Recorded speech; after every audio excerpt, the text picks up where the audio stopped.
This week on the Notorious Scoundrels podcast. To ask, where did you put that amazingly obnoxious trophy? Right now it's on my, it's on the kitchen table for everybody to see. Yeah. It replaced my dad's RPQ, whatever. That was it. Welcome to the Notorious Scoundrels, a podcast focused on tactics and competitive play for Star Wars Legion. Hosted by Kyle Dornbos, Michael Barry, and David Zelenka, with Jay Shalansky, the man behind the glass. Welcome back to Notorious Scoundrels. I'm Dashz. I'm here with Kyle, David, and the reigning world champion, Luke Cook. How are you guys doing today? I'm pretty good. I'm excited to interview the newly crowned Lord of Legion, the Master of the Universe, or at least the Legion universe. Excuse me, North America, because we didn't ask Europe. Yeah. I'm a little tired. I just woke up from a nap, but yeah, I'm feeling pretty good. Solid. I did love your dad's idea of flying you and him to Europe to face whoever Europe thinks their best player is to, decide. Yeah, he's funny. He's a fun guy. I enjoy his company immensely. Yeah, he's not serious at all, but yeah. Oh man, I was so ready. I was going to donate to your Kickstarter and everything. So we have, I guess, some housekeeping to talk about. We've got Northeast Open coming up, which is in 2 weeks from now, essentially. I guess a little bit under 2 weeks from now. And we're all going to be there, including Luke Cook.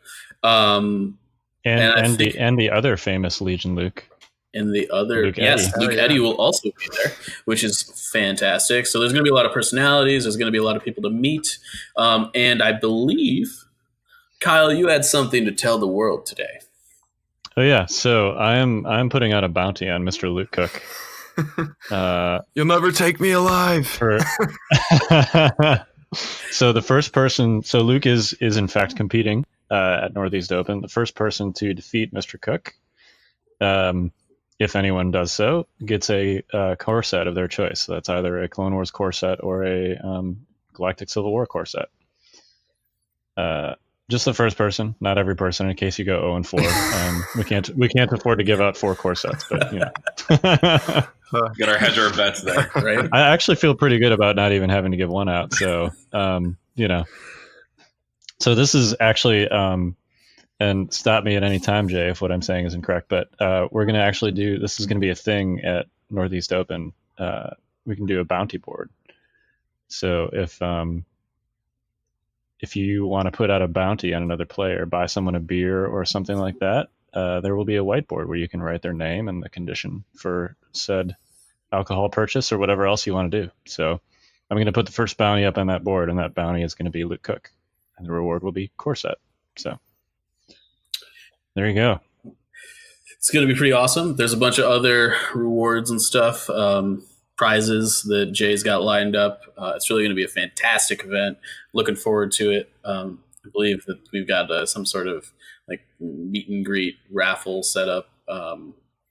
So it's going to be good. It's going to be good. So we've got Luke Cook here today. Let's something big happened this weekend. We should probably talk about that, huh? Since we're like a competitive podcast and all. Yeah. So I don't know, man. It was just an 8-person tournament. That's what I hear. We're air quoting worlds these days. But so Luke, you won Worlds. How's it feel, my man? Oh, it feels pretty awesome, dude. I gotta say. I keep like trying to tell myself, oh, you won you won over the weekend, and then I keep, oh my gosh, I was really not even expecting to win. There were so many good players there. Every game was super sweaty and close. My goal really was just to make day 2, so it was exciting. That's awesome. And can you tell us a little bit about? I mean, at this point we know what all the lists are, but could you just tell us a little bit about the list that you Right. brought to Worlds? Yeah, so I was doing some playing around with the list for a bit. One of the things that I was experimenting with that actually didn't even make it into the list was bringing a medic. And what I had to do to fit that in was drop some upgrades that I really didn't like. One of the things I was thinking about doing was dropping improv, but ultimately I just love that upgrade too much, so I left that. So yeah, the medic didn't make it in. I knew that I wanted to be blue, so I went with a higher bid, which is weird for me because I usually go for the red player and I just fill up all 800 points, just go for full points.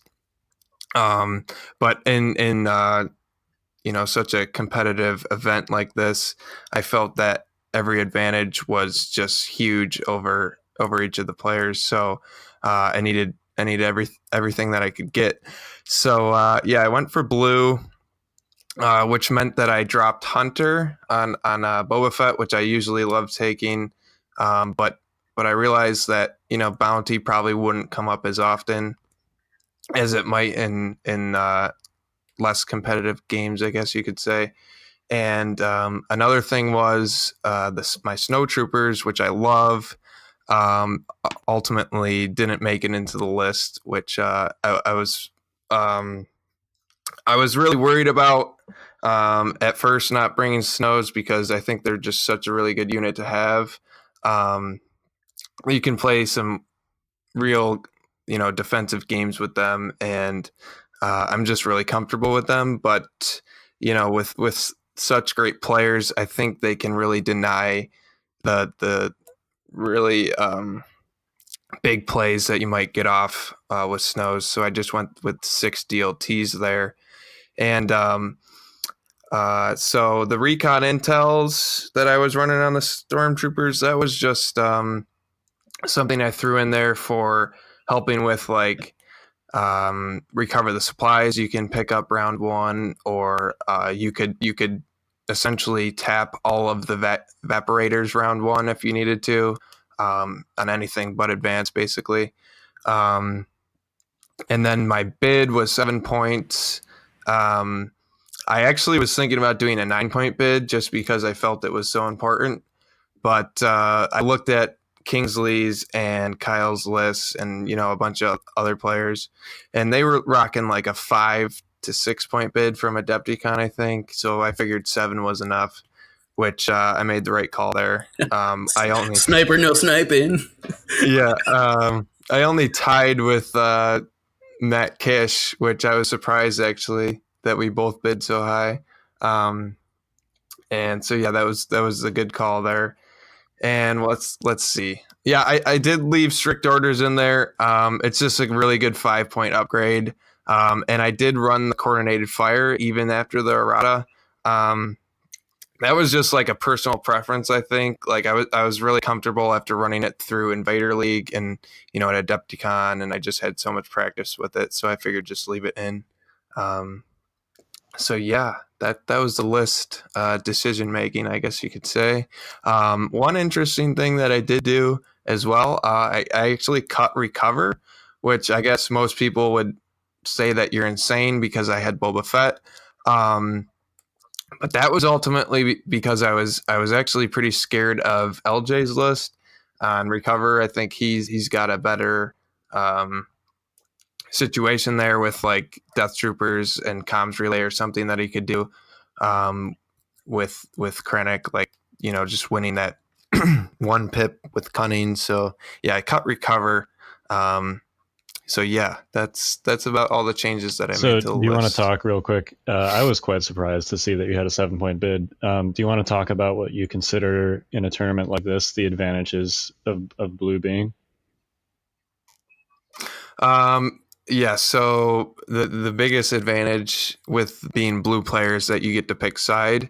And with terrain and stuff like that, you don't know if the terrain's going to be set up So it's fair to both sides. There's going to be an advantage to one side of the board, I think, usually. And so if you can even get any slight advantage, you really want to take it. I wasn't worried about using my deck so much as just mainly just picking side of the tables. I actually do think red has really big advantages. Like they get the last veto in the battle cards, and they get the last deployment, which I think are actually a lot better. But with terrain and you're not sure about what it's going to look like, blue player I think is better in that sense. So yeah, that's why I went for the bid. So I'm a little curious about, you talked about recon intel a little bit. Did that factor into your bid at all, in the sense that you were like, I'm taking a heavy bid, so I also want to take recon intel, or was that something completely kind of separated? That was just something kind of separate. One of the things that I was trying to be sneaky with was turn 1 coordinated fire stuff, which I think I did. Yeah, I did once to Matt. Opening turn, I just started with coordinated fire, and I think that caught him off guard. So yeah, because if they're not paying attention, they can just put themselves a little exposed, and you can just start off a DLT, aim shot at range 4, and then pass it on. And now you got an aim going around, which can just start the attrition war pretty well. So yeah. So actually, let me ask you about how to use coordinated fire in a post errata world, because I was impressed in our game how you used it. Essentially, you did what you described. You played it when we were kind of at range 4 from each other, which is a little earlier than I would have expected you to. Kicked it off with that DLT, and then you just passed that one single aim token around to all your units and just did move up into range 3 and shoot. And essentially just used coordinated fire just to give all your units an aim token so they could move shoot. Which is a huge deal. Because I think some of my units just shot first and then moved out of cover or out of line of sight. But I think it in combination with strict orders, which I think is the best way to do it now. I don't even think comms relay is actually very good. Going to Veers or whatever, because number 1, you have to pay 15 points, and number 2, it takes now 2 activations because you have to use Veers first. Whereas if you can just start it off with one of your core units, it's much easier to pull off. So yeah, I try to do it when, we're kind of getting into the 3 to 4 range, and all my core units, I try to just, double, get them into a position where they can just either aim fire, or if they get the aim, just move and fire. And yeah, then I just try to, take out units with it. One of the things that I was debating, like in the middle of our game, in the middle of the coordinated fire turn, is when do you break off the chain from your core units to now you're putting on a sniper team or you're putting on Boba Fett. Because like in my order pool, you give out 3 orders and then you only have 3 core units in the bag. So actually you have more tokens that aren't core units in your bag, which you usually don't have. So at some point you're going to start drawing things that aren't core units. So you might want to pass the aim off before all your core units go, if that makes sense. So I think that's what I ended up doing. I passed it to like Boba Fett before, I could have given it to a core unit, but then what if you don't draw them first? Then that aim token might go to waste. So yeah, sometimes you got to pass it off before. And that's kind of where improvised orders helps also, because if you accidentally pull Boba Fett or a sniper too early, you can throw it back and hope to pull one of those other core tokens. Right. And I will say, like, I played Boba Fett very conservative in the tournament, and especially on those coordinated fire turns, like you cannot leave Boba Fett out to dry, because if he is, and your opponent realizes, okay, there's a good chance that Boba Fett, number 1, doesn't have an order on him, and number 2, he's probably not going to draw him. So I could just throw everything into Boba and try and kill him before he gets to go. So I would usually like have him hidden, and I wouldn't do it on a turn where he's, you know, exposed, because, you know, you lose Boba Fett, you lose the game. So yeah, you got to keep Boba Fett hidden if you want to pull off coordinated fire well.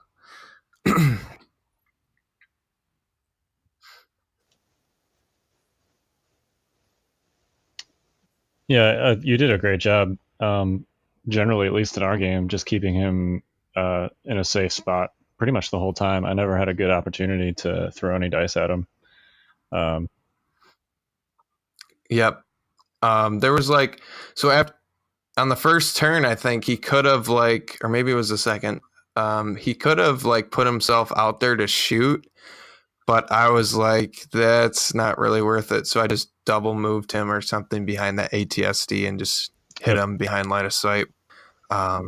Yeah, that was definitely better call. Are there times that you wish you had Imperial Discipline instead of coordinated fire?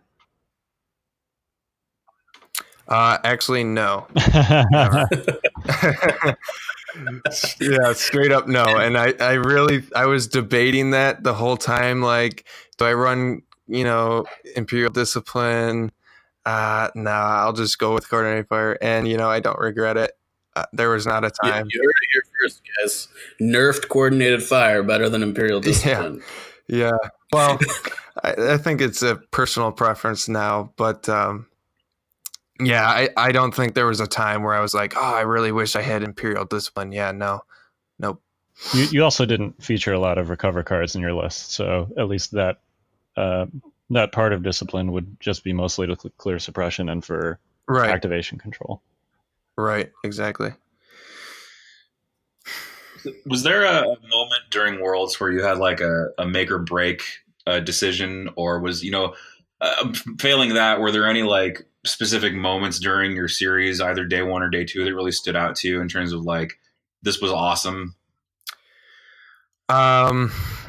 Well, I'm trying to think. I mean, I know it's tough. It's probably a blur now. Make or break situations. Or are you just so good that no one ever put any real pressure on you? No, I don't think I'm that good.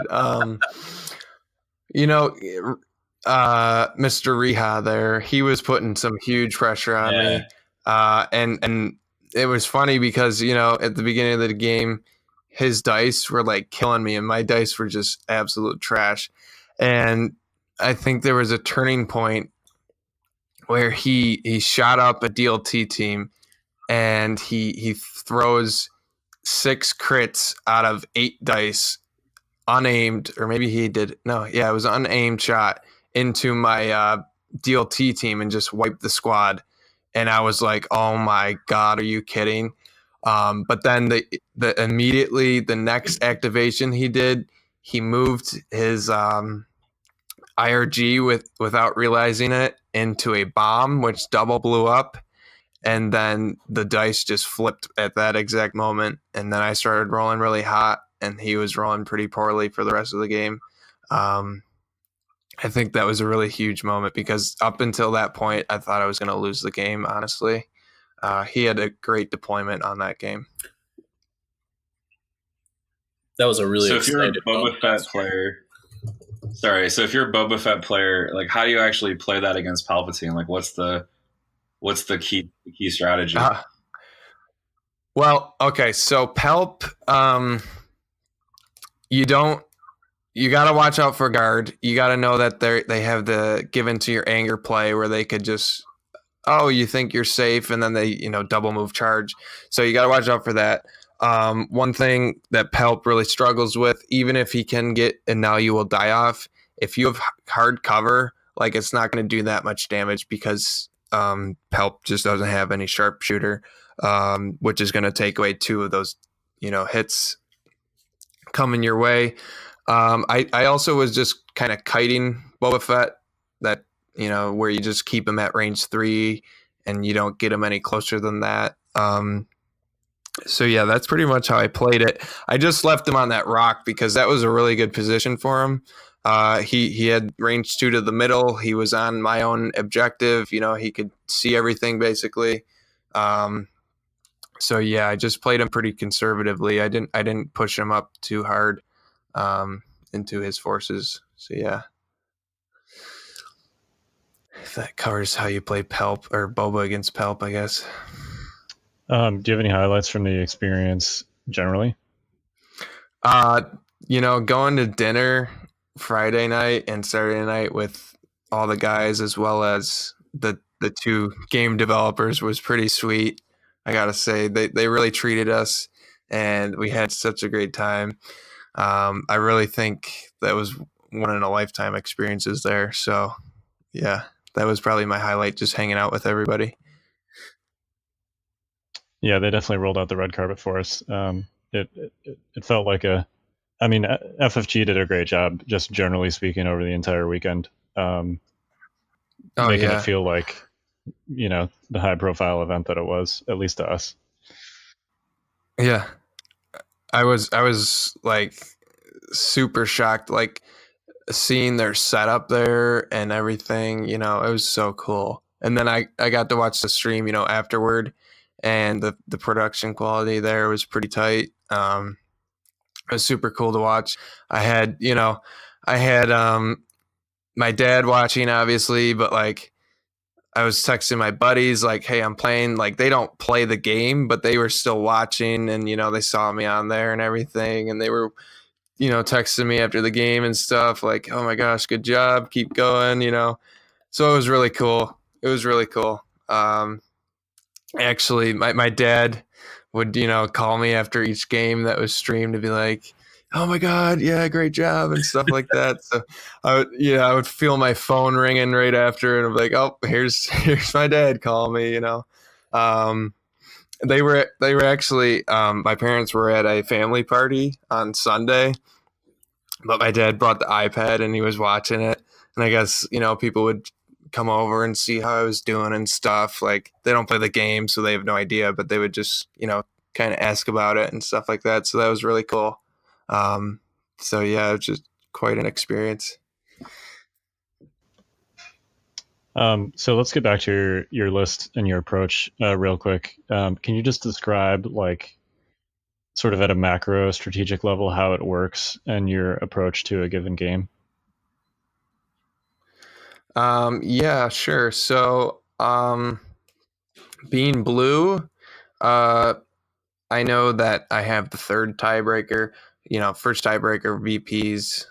Second tiebreaker is what is kill points, and third tiebreaker is whoever's blue.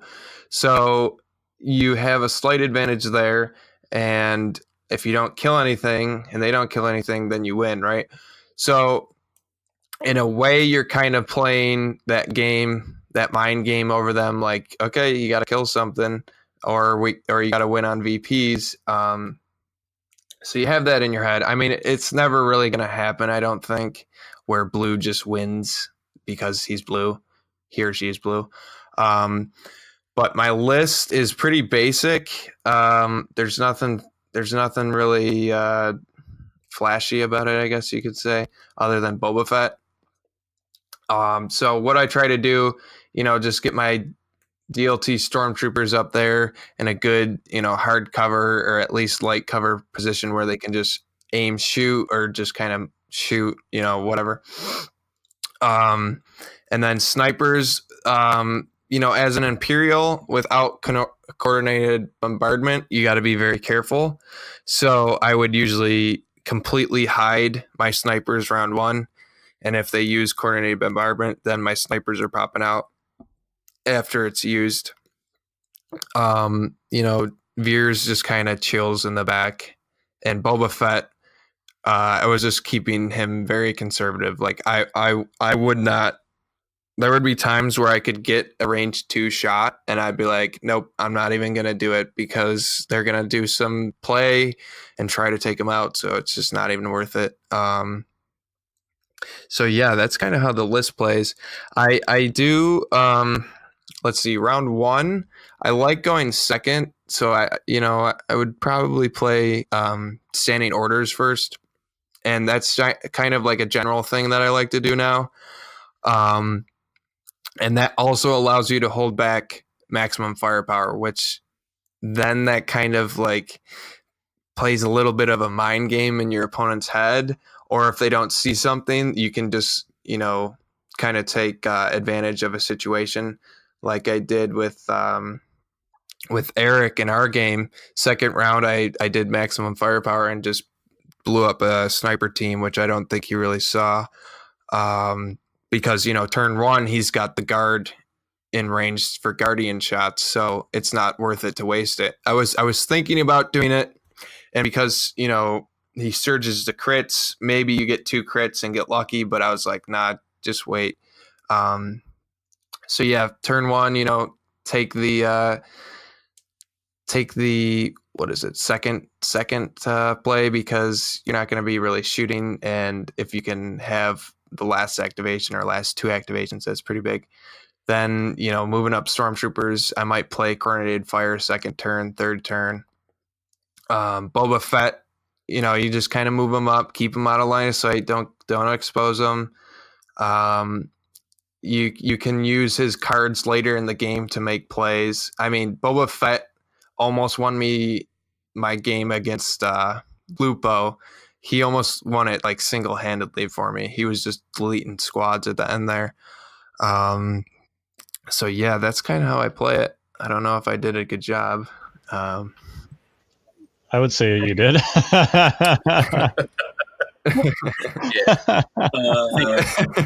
that even a question? I think we have the answer to that question. What do you think of Bosk? Luke? Me? Oh, Yeah. Dude, he's insane. Lying agree. in wait is just freaking busted, man. You're just rolling into 5 crits, like nothing can stop you. Oh, Guardian, nope. Armor, nope. Cover, nope. No dodges. See you later. it's totally fair. Everything's fine. Yeah, we'll see. What? So are you gonna? So this is a slight segue. Are you gonna? How is he gonna fit into your list going forward? Is question 1. So I don't know that I like the double bounty list. I think we talked about this, but you just don't have enough control, in my opinion, of the 2 bounty hunters. So you're gonna get into positions where they're exposed, and you don't have an order on one of them. But Bosk, I mean, your list that you ran in Invader is like super good. I think it might be better than my list, honestly. Now, well, it is basically just your list, but with Bosk instead of Boba right. Fett. But you can fit like, a medic and an officer in there, which is pretty big.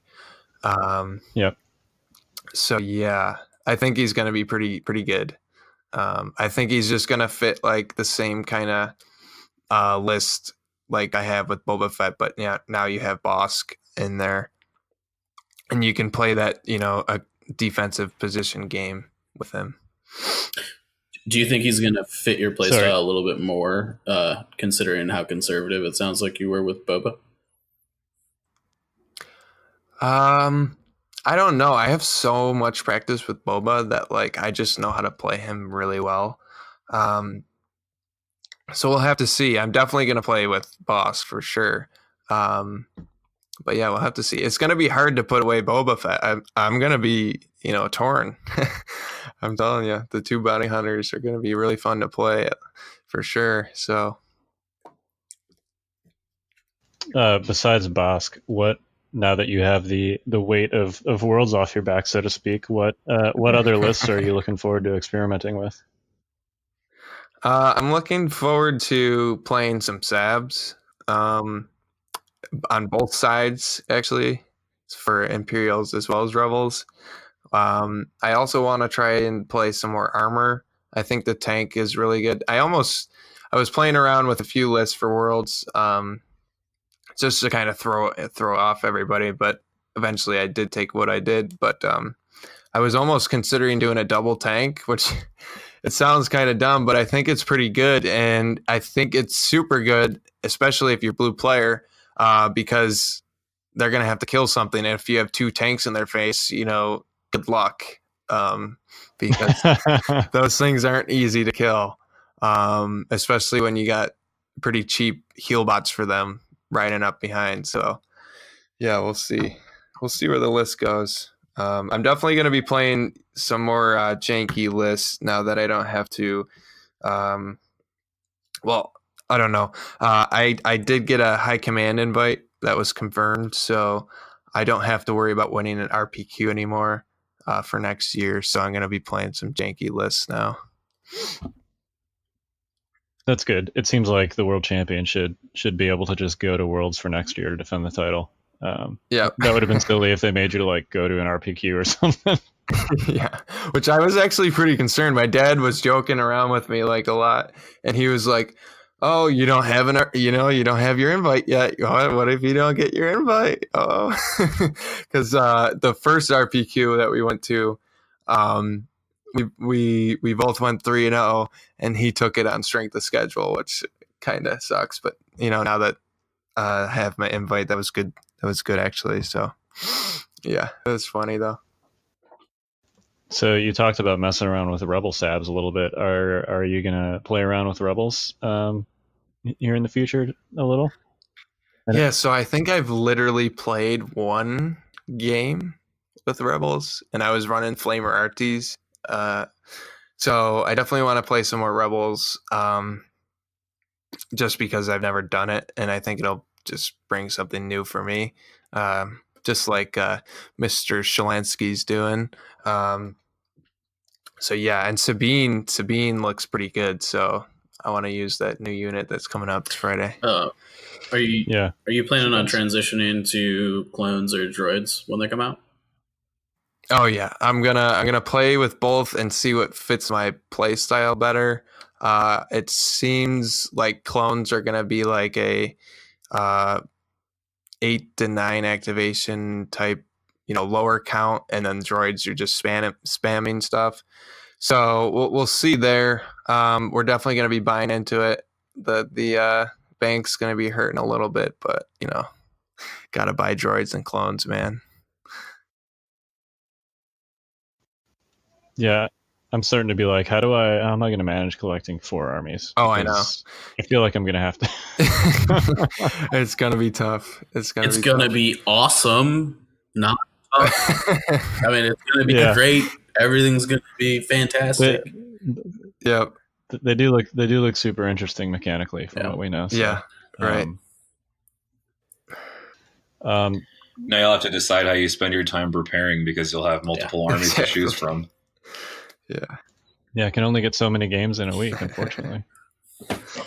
So how many games a week do you get in with your dad, out of curiosity? So it's usually probably one. I would say on average it's a game a week. Leading up to Worlds, so I was on a little bit of a hiatus. I was down in Hawaii for 2 weeks right after graduation. So I got back the week. So it was like a week before Wednesday. And then me and Kyle played our semifinal game, and I had the other match. So I didn't start practicing until like Sunday before Worlds. And me and my dad, we played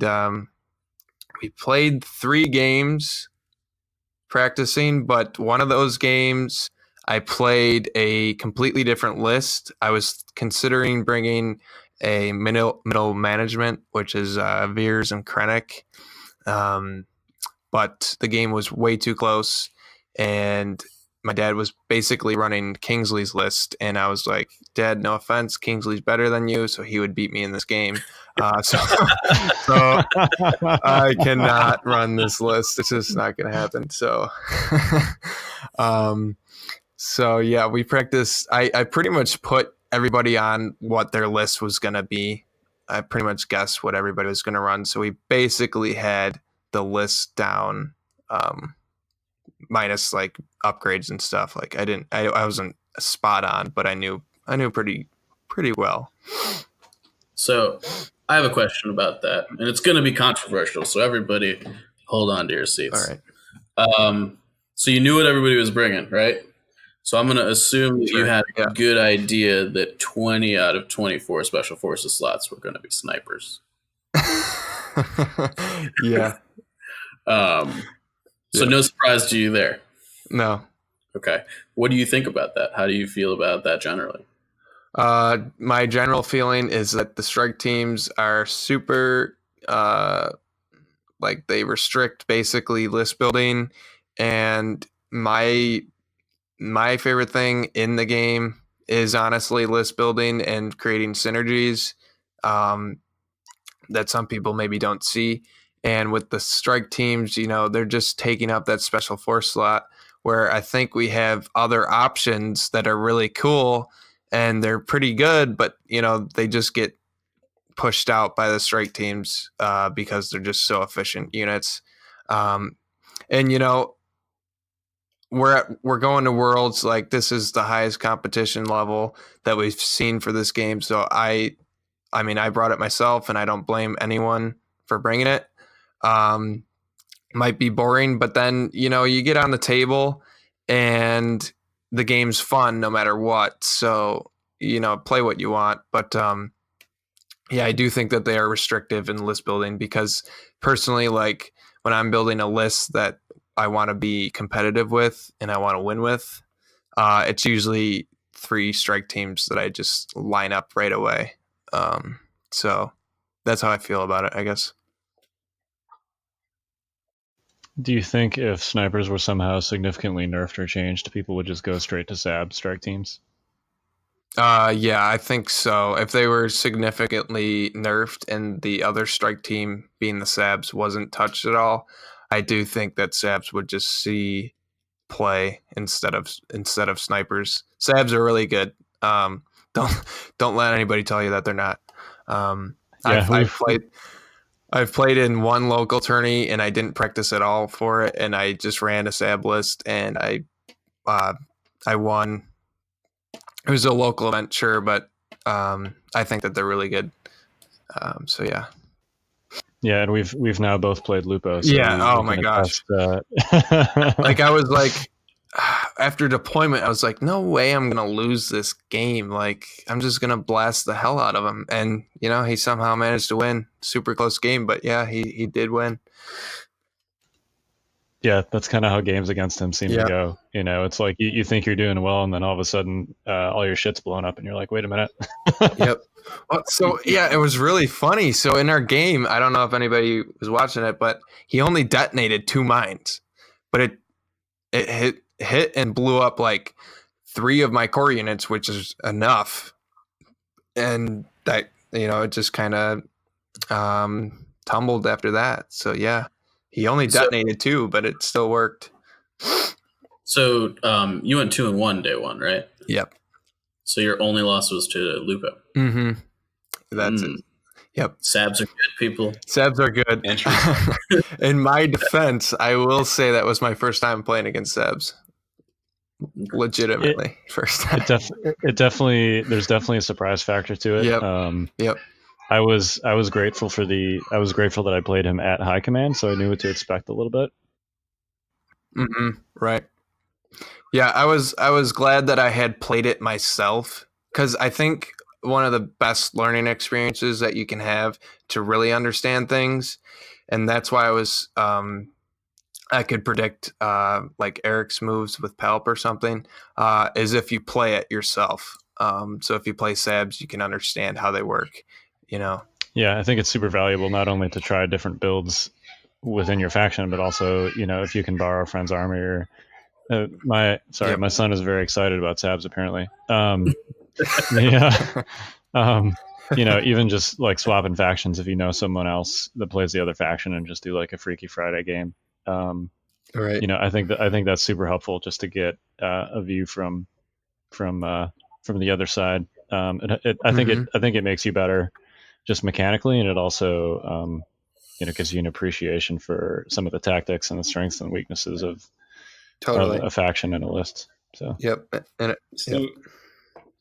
Sorry, go ahead. Oh, I was just gonna say it just helps you like predict in a game what they could potentially do.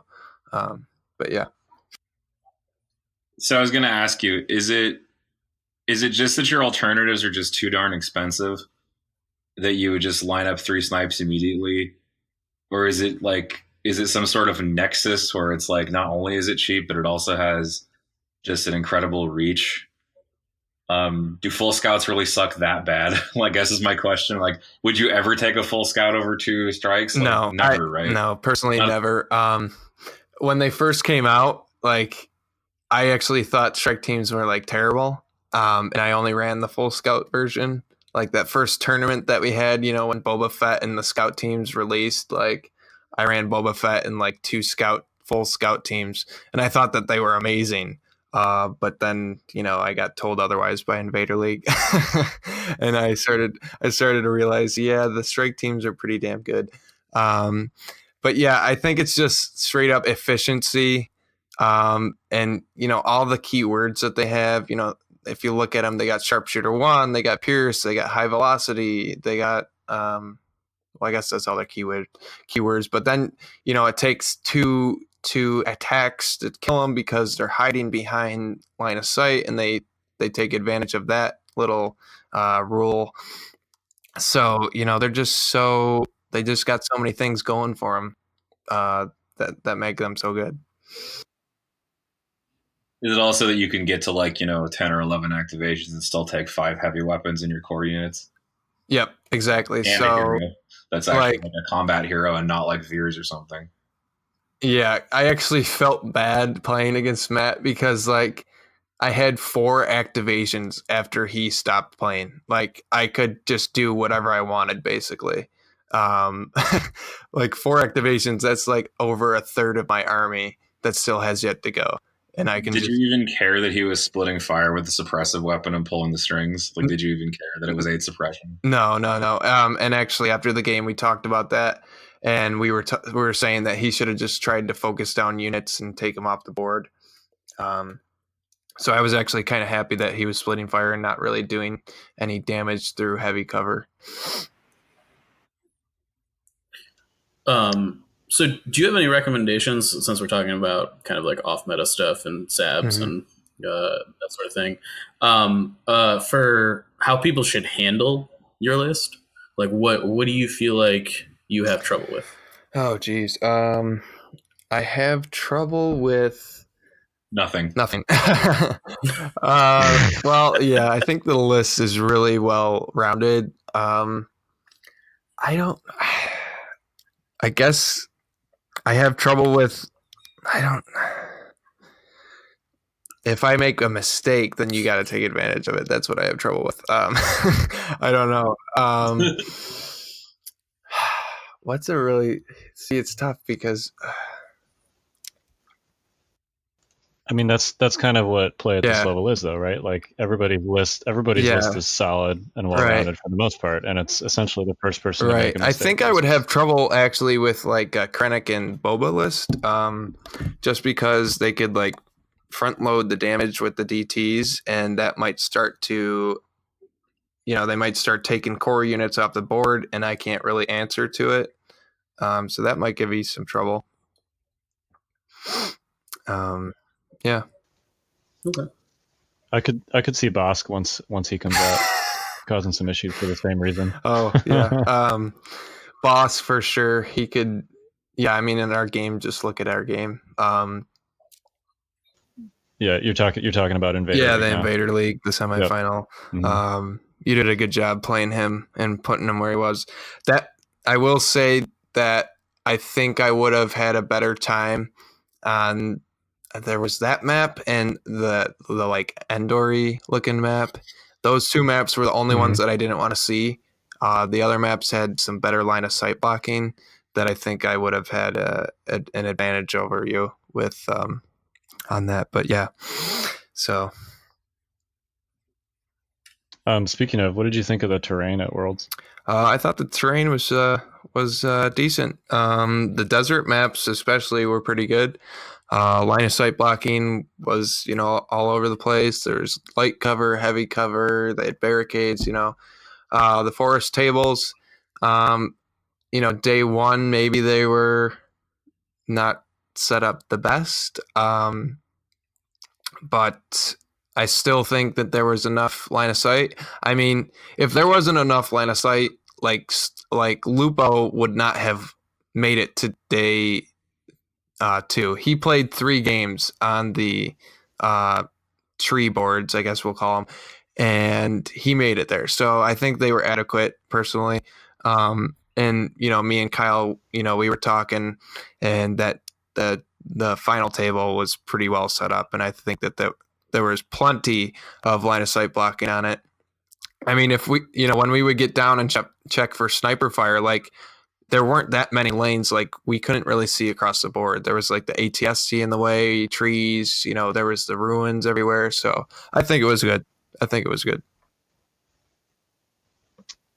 Yeah, it was really interesting on those forest tables actually, because there were like no individual piece really blocked line of sight. Yeah, but then you add, but they all had so many, like, it was a bunch of like those tree roots, right? A bunch of narrow little openings, and when you put them next to each other, collectively they form like a weave exactly that blocks line of sight across the table. So it was interesting. It was different, certainly than what most people are used to. Mm-hmm. And I think like people on stream or from overhead view, you can't really see that. You got to get down to the eye level, to the mini level to see that. Yep. Mm-hmm. It was definitely, I will say, just the craftsmanship was excellent on the terrain. Like, the boards looked really good. Yeah, and even just looking at it in person, there are so many little details, like the ATSTs on the desert board had like dragon bite marks and scratch marks on them. And there was those bones were, from like, apparently the story is that the dragon and the ATST had a fight. And it's kind of funny, like, to look at the tiny little details embedded in the terrain like that. So I was impressed, and I agree that I played 2 games on the desert tables, and those were definitely just mechanically easier. But yeah, I thought the final version of the forest table, the one that you and I played on, was fine. I thought. And just like anything else, it's about, one of the first things that you should always do, regardless of what level you're playing at, is discuss terrain with your opponent. Right. And if you've got a sort of mechanically difficult table, you can work out those kinks before the game even starts, by simplifying things. So, which is basically what we did. Everyone should always do. First thing that you do when you get to a tournament table, just discuss terrain with your opponent, because you want to avoid those situations where it's like, oh, we didn't talk about this. I don't know how to play this now, right? So you want to have as wide of a discussion as you can, because just try and cover everything. Yep, you absolutely want to avoid moments where your opponent thinks they're in light cover, and they're really not in cover, or heavy cover and they're in light cover, or something like that. So those are not things that you want to happen in the middle of a game. So, well, you got any final thoughts for us, Luke? You are the first ever Star Wars Legion world champion. I know, dude. That's so weird. I gotta say it again. Like, I did not think I was gonna win, dude. There were so many good players there. I'm just really excited for the game in general. I think it's really headed in a great direction. The game developers know what they're doing, and everybody in the community is awesome. It's really, I love going to these events and just meeting everybody and, just hanging out, and then playing the game as well. I do want to say, like, our games at Worlds were super chill. Like, everybody, there was no complaining or arguing or anything like that. Like, everybody, just understood what intent was, and like, you just talk it over with your opponent and stuff like that. So that was really cool. You might not see that at other, gaming systems. Like, people might get into it with each other, but not us. We were really cool. So yeah, that's all I gotta really say. Yeah, it was great just how, like, we were a tight-knit group, and obviously we'd all, for the most part, played each other and knew each other before, so that helped a lot. But like, there was a moment, I heard about, I think it was in one of Kingsley's games, where like his opponent rolled double crits on a sniper and he high-fived. Oh yeah, that was me, dude. Like, yeah, it's like, cool roll, man. Yeah, right. So it was moments like that, where you're just laughing about rolls and talking things over throughout the entire game about intent and ranges and everything like that, which is always a good idea. Definitely. There's no reason to play gotcha with your opponent or just generally be a douche about anything. So, yeah, I'm with you. I'm super excited about, where this game is going. I'm so pumped.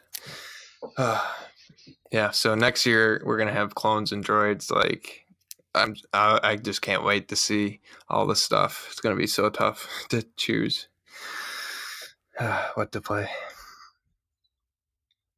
Yeah, it's going to be wild. I mean, this is, I think, well, at least on the Empire side, it was fairly varied, but at least, for Worlds, all the Rebel lists were Luke, Leia, lots of core and snipers, or at least in Lupo's case, Sab strike teams. But I'm encouraged by, we're going to get 2 new factions. We've got some Tauntauns and Rebel Vets and Sabine and other fun stuff on the horizon. So I'm pretty excited. Yeah. And I wouldn't even be too worried about that. I mean, honestly, like, what do we got? 4 or 5 options, and so there's a top 2 that people are always bringing. Like, it's a competitive, like in a competitive environment, and especially at the highest competitive environment, like everybody's going to bring what is the best. Like, you can go to a local store and win with Jin and Han or whatever you want. Like, you can totally do that.